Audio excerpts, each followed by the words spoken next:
at the Laughlin thing. So back to the law enforcement aspect of it. So at the time, there was a OMG guy. There's what they called him, the outlaw motorcycle gang expert, and his name was John Chacon. That's like a law enforcement guy? He was the guy who was the head of, I guess, the gang task force that had to do with motorcycle clubs. And he was also the main, I don't know their technical term, operation officer. What he was the guy that was in charge of their undercover cops that were actually actively in clubs, whether it was the dude Jay Dobbins in Arizona. They had a dude that they ended up flipping that was in my old club, dude named Mason Mike, who went from Arizona down south. They had a guy in the Vagos, and then the guy, I think the guy's name was William Queen, who was actually in the Mongols at the time. So what I'm getting at is Laughlin, in a sense, was the biggest present for them that they could possibly get. And the reason why is, I mean, what better place for them to not even have to argue for funding, more investigation money, whatever they need to do to harass motorcycle clubs, but to have it in a casino with the best video footage. We'll get some footage, I'll get some video. And let it happen. Because look, I'm going to be real with you.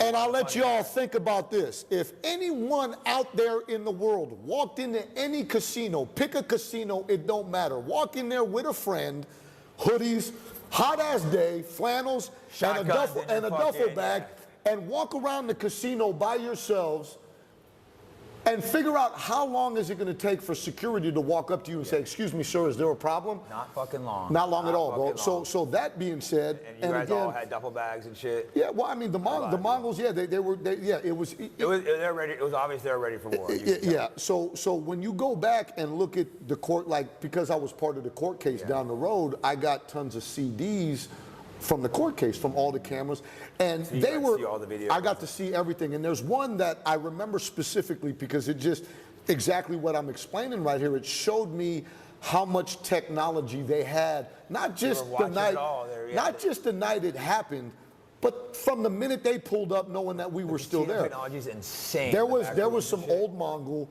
and he was sitting on a bar stool or by a slot machine stool, and he was a real big fat guy with a beard, and there was a couple younger Mongols around him, and they were talking to him, and I don't know what he was doing, but he was showing them his rings. Yeah. And whatever camera was focused on that, they literally zoomed in to see what he was showing them. And I don't know if you've ever seen any motorcycle club rings, but they got like 35-year anniversary rings, 40. So this guy, one thing I remember was he had all his hands were covered in rings, but the video footage was so clear that you could literally see 35-year anniversary, and it had a Mongol head on the ring.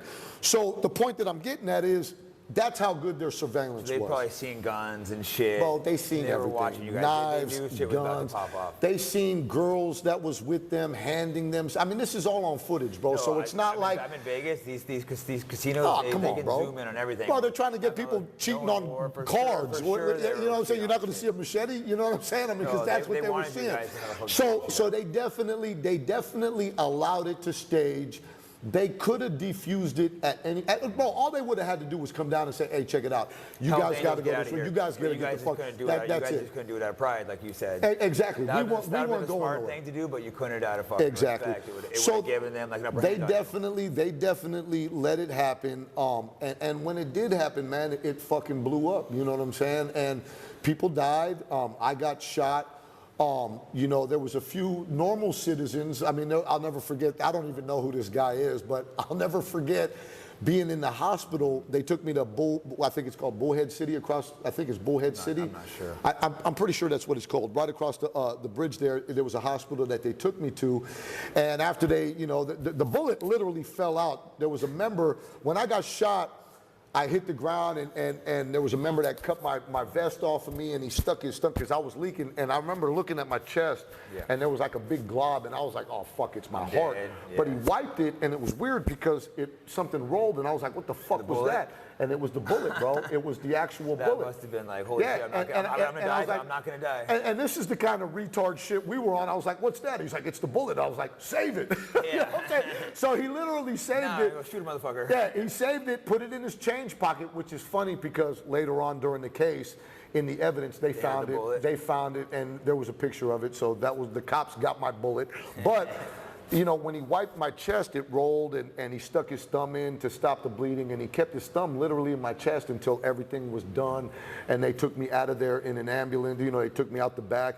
And it was crazy because when they took me out the back, I was still hearing shooting down by the river. So even though they had the inside of the casino laid down, there was people that was running in parking lots down by the river. You could hear people shooting. There was gunshots. So a lot of it wasn't caught on video. Who knows what else happened? Guys that maybe never went to the hospital, never went to the police. Well, the funny thing is they put me in an ambulance, and when they put me in the ambulance, they slid me in. They jacked me up and slid me onto this side little shelf. You know, you could kind of, I guess you could fit two. I don't know if you could, I know there was two, me and one other guy, but you could fit one stretcher and then you roll in the second one. So I'm sitting there, and they didn't strap me down yet, but I'm sitting there, and they rolled another stretcher in, and I look over, and there was a dude with a towel like this, right? And I'm looking over, and his patches weren't red and white. It was a Mongol. Oh my God, they rolled you guys in the same fucking ambulance? Yeah, and they realized they made a mistake very quickly. So I'm sitting there, and again, I got shot here, so this arm was broken half. But I look over, and all I see was towels, but I'm trying to look, and I see the patches, and I see it's Mongol patches. So right away, I reach over and I grab the dude's towel, and he's fucking like this, and I'm trying to stick my fingers in his fucking neck. They can't put a guy you're in war with in the same fucking ambulance. And the guy was sitting there getting, you know, the fucking IV shit together. He turned around and he see me trying to fucking stick my finger in this dude's throat, and he turns around and goes, "Hey, I don't think we're supposed to. These guys are supposed to be together." So at that point, two dudes jumped in.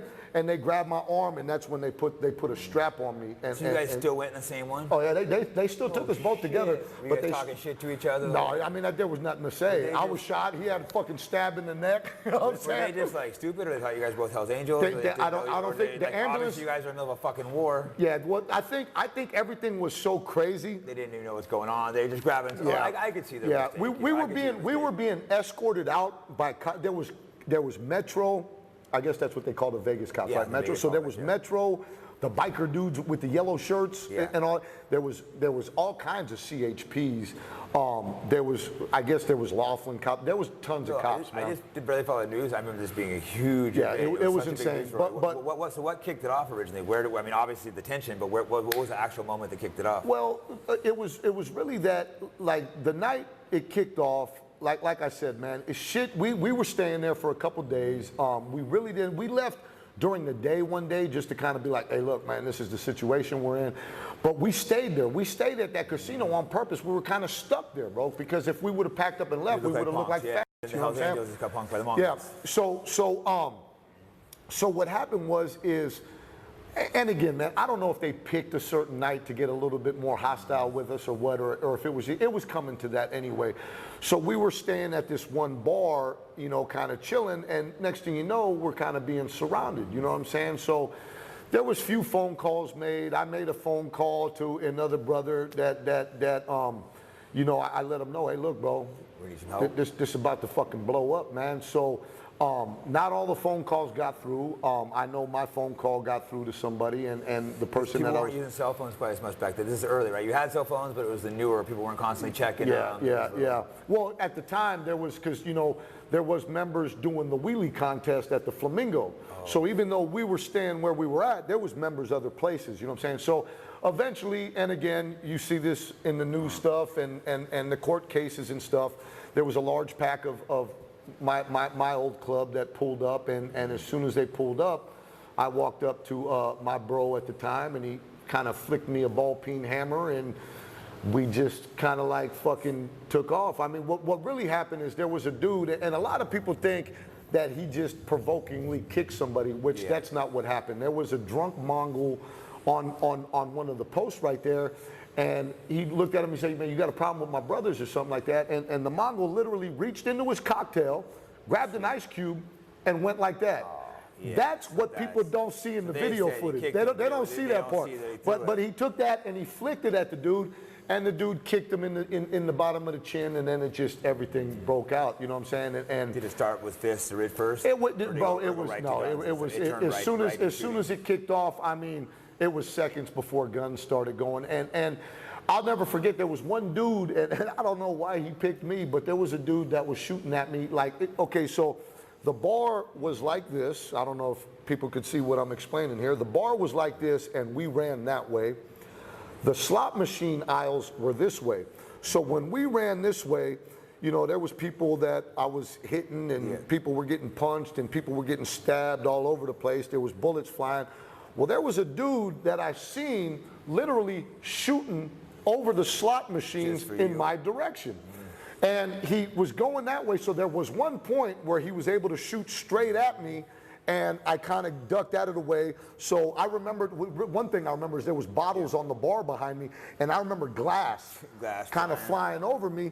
So as the glass was flying over me, I kind of ducked on the aisle, and I'm like, you know, and he kept going that way. So eventually he ran and was gone around the other side. So when he ran by, I literally seen him run by, and at that point, I was closer to the bar than I was to the aisle of the slot machines, so I leaned back. I don't know, can that be seen in this? Okay, so I leaned back on the bar because the dude was still shooting in this direction, and I used my back to, like, because the aisle was right there, so I used my back to lunge into the slot machine aisle to get away. And as soon as I did that, he had literally reached around where he was, and it broke. It shot me in the arm. It broke my arm in half and came out my chest. And it's funny because you can see it blew the ink out of my tattoo. So that's a different shot than and instead of fixing the tattoo, I put a bullet hole where the tattoo was. You want to show the camera? That's all right. We'll zoom in and tap right there. So instead of fixing my tattoo, I tattooed a bullet hole there.